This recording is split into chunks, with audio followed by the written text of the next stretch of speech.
দেশে যেকোনো সময় আঘাত হানতে পারে ৭ থেকে ৭.৫ মাত্রার একটি শক্তিশালী ভূমিকম্প। হতে পারে লাখ লাখ প্রাণহানি।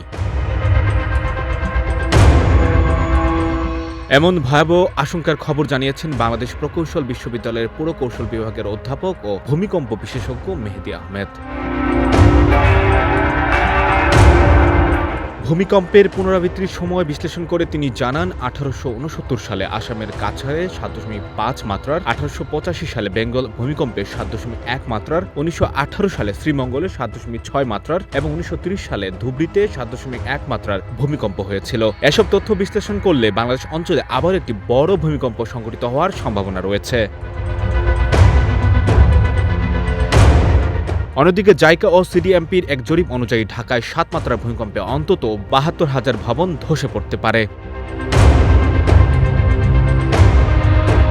বর্তমানে রাজধানী ঢাকায় প্রায় ২১ লাখ বাসযোগ্য স্থাপনা রয়েছে। এর মধ্যে ৬ লাখ বহুতল পাকা ভবনের একটি বড় অংশই উদ্বেগের কারণ। প্রাথমিক ধারণা অনুযায়ী এসব ভবনের অন্তত ৪০% চরম ঝুঁকিতে রয়েছে।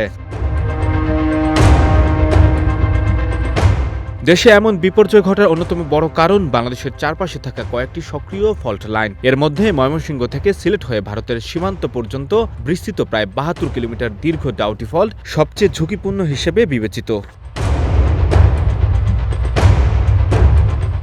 বিশেষজ্ঞদের জানান, এমন ভয়াবহ বিপদের আগে যদি প্রস্তুতি না থাকে তবে ধারণার চাইতেও অধিক ক্ষয়ক্ষতি ঘটতে পারে, যাতে বাংলাদেশকে দেখতে হতে পারে স্মরণকালের সবচেয়ে বড় বিপর্যয়।